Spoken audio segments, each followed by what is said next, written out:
welcome to a reading vlog. Dave is away all week for work, so I thought I would start this vlog so that I can be kind of productive. So I need to actually eat food, make food, clean the house, read some books maybe. We'll see what happens. I made some oat slice on the weekend, so I kind of set myself up to have breakfast during the week, which I'm pretty satisfied about.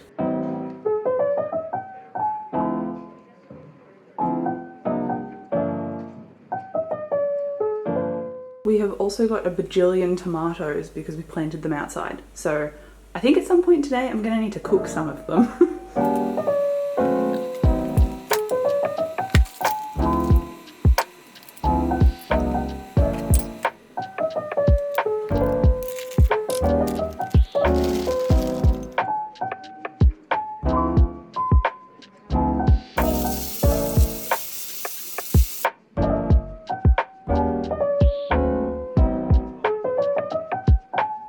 I figured it was probably time to get in front of the camera after doing a whole bunch of cooking earlier. It's also become such a very hot day and I don't like the hot weather, so I really want to become a hermit and read some pages today. I do need to get some groceries later and I really don't want to go out, but I have run out of toothpaste, so I need to go. So I'm thinking maybe I go and get my groceries, and then after, when I come back, maybe I'll go for a walk and I'll listen to an audiobook, and then when I get back from that, I'll start dinner and put that in the oven, and then I'll sit down and read The Bone Season, because I've been reading this throughout March and it feels like it's taking me a lot longer than necessary. This book is very slow burn and very detailed, and while I'm enjoying it, I also feel like I could have read like 3 books while I've been currently reading this one. So I do feel like I'm a little bit behind, but I did check Goodreads and it says I'm pretty much on track with my reading goal of 80 books this year. So I can't be too far behind. I just mentally feel like I'm trudging through treacle in terms of my reading pace. I wish I was faster. So if I can read 50 pages, that would be amazing. I'm on page 414 now, and I think it's roughly 500-ish pages.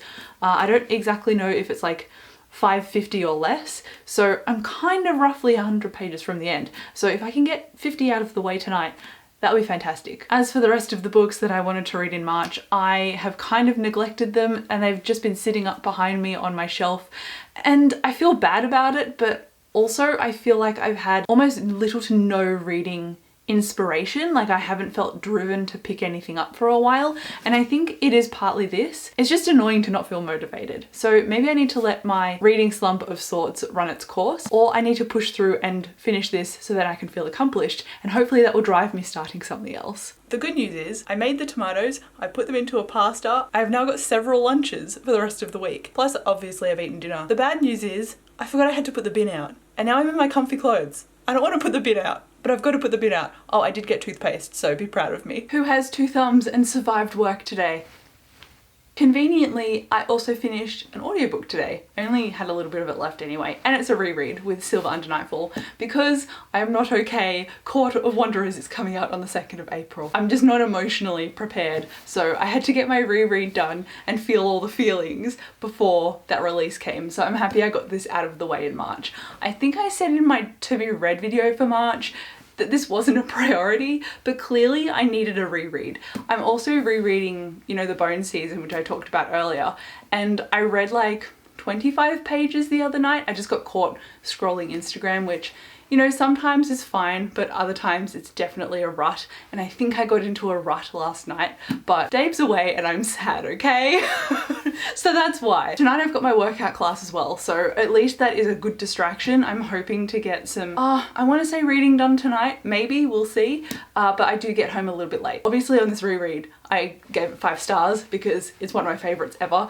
Who doesn't love a polyamorous vampire relationship who are fighting against rot zombie vampires and a political plot? Of course I'm gonna love it, come on. But then, because I finished an audiobook and I had a whole commute home to do, I was like, what do I read next? And I tried reading A Taste of Gold and Iron, which is another fantasy book, but I don't know what it was about it. I just returned it to my library, I couldn't get into it. Maybe it's something to do with my almost reading slump that I feel like I'm on the precipice of at the moment, but I couldn't get into it. And then I picked up the 2nd book of the Stariel series, and it's blue and it follows Wyn, who is the house steward, and it's a Regency romance series, but it has fae and magical creatures at the heart of it as well. So I'm looking forward to not only the world building, but the romance develop in this book, and I hope it delivers. At the moment, it's like a 3-ish stars. It's a fun read, but not, you know, gonna change the world or anything. It's about time that I read it, because I read Stariel a while ago, and I like continuing series if I am interested in them. So that's the audiobook. It is like 12 hours, so 6 hours for me. I can do that surely before March ends. I also realized that I've got 150 pages of it left instead of the 100 like I thought. So I think that's like set me back a little bit, but I can do this, I can do it. Something strange happened last night, and that is I started reading a book on my Kindle. I didn't continue reading The Bone Season, which I'm personally very frustrated at myself about, and it just feels like trying to read those 150 pages is almost an insurmountable goal, and I don't know why, because this is a book that I've read before and I am enjoying the content. It's just motivating myself to pick it up and then I'm enjoying it. So it's not the book's fault. Oh, the sun just very strongly came out. To top it off, the weather is very weird today, which is why I'm wearing a dress, a cardigan, and I have a blanket on. I'm really not sure what's happening. But the Kindle book that I started reading last night is called A Little Too Familiar, and it's a witchy werewolf romance. And I think it's just what I needed to try and boost myself out of this reading slump, because I somehow have finished 30% of this book and I just smashed a bunch of it out last night. It is about Declan, who is a werewolf, and also Louise, who is a witch. Her magic is specialized in animal familiars and she works at a clinic. And at the beginning of the book, you see this woman who has brought in this young phoenix who has tried to imprint on her and taken her to Lou, and Lou's like, "You monster, why would you just drop this phoenix when it's got the beginnings of a bond? Like, do you even care at all?" And that really sets up her character to be ridiculous but caring and also dedicated to her magic and her craft.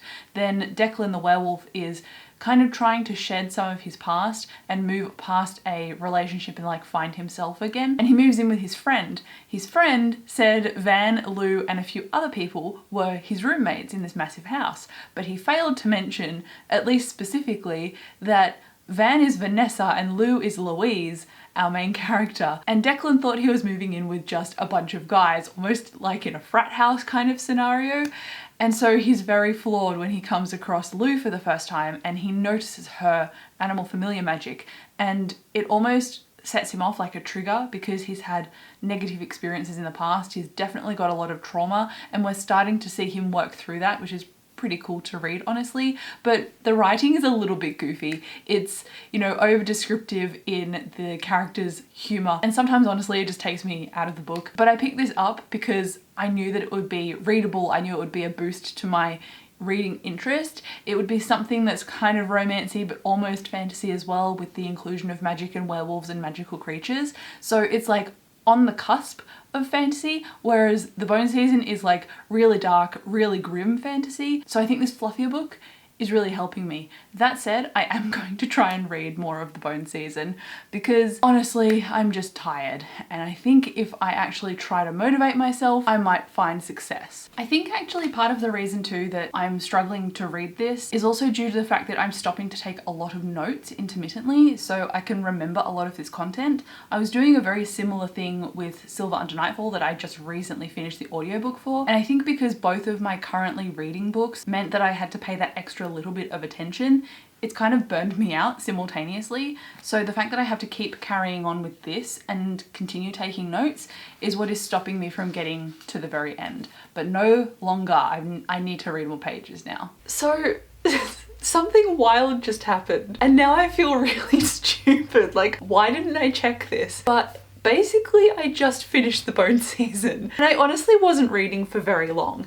It turned out this was only 495 pages instead of like 560 because, as you'll see from what I'm inserting, The Pale Dreamer is a novella by Samantha Shannon and it's an addition to this special edition of the book, and I have so many old copies of The Bone Season and I just have this one separately, so I didn't know they were combined. So my bad. But that means that I finished this and I honestly did not expect to finish it this quickly in the week. I thought it was going to take me like 2 or 3 more days, or perhaps even this weekend when Dave is finally back home to finish it. We can just chill on the couch together, watch this stupid anime Delicious in Dungeon that we both love. It's like a D&D cooking anime, and then read while he plays video games. Like, that is what I thought. But now that I feel like I've accomplished a goal, like I've finished this finally, I'm actually kind of excited to read again. But I also am excited to pick a new book on my TBR. That is crazy to me. I only just finished this book and I'm still reeling from the fact that it ended like 70 pages sooner than I thought it would. What an achievement. By the way, I gave this 4 stars. A lot of the pacing felt like it was holding me back, but ultimately I enjoyed the plot, I enjoyed the characters and the world building, and I feel like the world building and the intent of this book is really strong, but it's also just a very slow burn book. So if you're reading it as part of a readathon to finish books for your Goodreads challenge or to read anything quickly, probably don't do that because, like I said, it feels like it took me a while. So, you know, section it off into chunks, take in as much information as possible, maybe do the audiobook, but there are a lot of names and places and moments in time in here. So I found that even though I knew the story, I was stopping to take notes quite frequently. I can't believe it's done.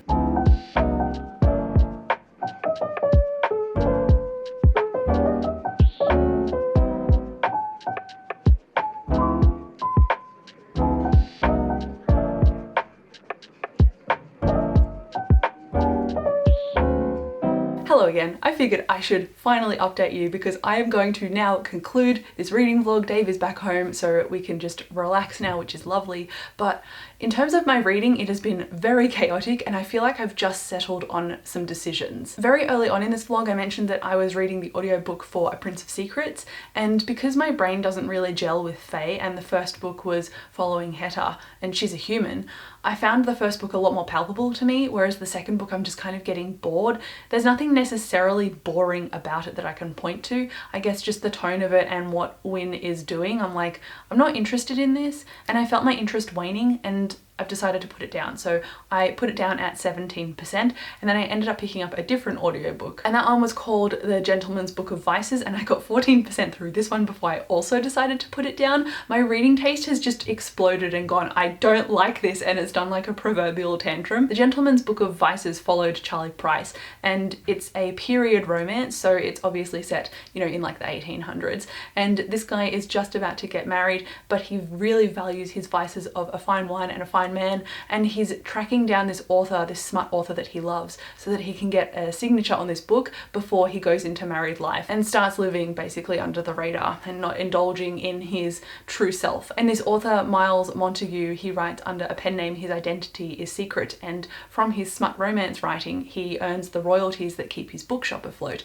So it's about these two meeting each other and having an awkward encounter for the first time, and then after that forming this kind of reluctant friendship turned romance, and the tension is going to be really spicy. And I'm like, it's a great concept, but for some reason I just was bored by it a little bit, and usually that's very much up my alley. A period male romance, like, that sounds amazing, but for some reason, I don't know if it was Charlie's tone or something, but anyway, I just couldn't get into it, so like I said, I put it down. And then disappointingly, I was reading A Little Too Familiar, which I was raving about before and saying that it was a fun, goofy time, but I've gotten like 40% or 49% into the book so far, and it just seems like it's very much overwritten and over stylized, and it's like it has to hammer home a point like 3 or 4 times within a paragraph. So I found that I was doing a lot of skimming of that book, and I just wasn't enjoying the dialogue and the intent of it so much. Yes, there is great communication and trust that is building between our two leads, but it wasn't enough for me to want to continue. And it was hard for me to figure this out. I was like, nah, I'll just keep reading it. It's a quick ebook, you know, it's 300 pages. I'll just do it. Nah, I can spend that time reading something else. So I ended up just like literally just a few minutes ago deciding to put it down. Honestly, my achievement for this vlog is finishing The Bone Season, which was an ultimate surprise, but one that I'm definitely going to take. And I've now decided, I'm like, instead of worrying about what ebook I'm going to start next, I was like, I'm just going to read Foundryside. I'm going to finally start this one. It was on my March to be read video. It is a book that I have ignored so far for favor of other shorter things, but I think it is time. I am in the right mood to read a sci-fi fantasy blend, and I think this will be enjoyable. So It is long, and I think my reading slump might struggle to get into it initially, but I'm gonna push because I know that with City of Stairs, I knew that it was a good book and I let the momentum take me along with it instead of going, oh no, I'll try something else. And I ended up giving it 5 stars. So hopefully Foundryside can do that for me as well. But therein ends the chaoticness of this vlog. Thank you so much for watching this video. I'll come and chat to you down below in the comments, and I'll see you in my next video. Bye.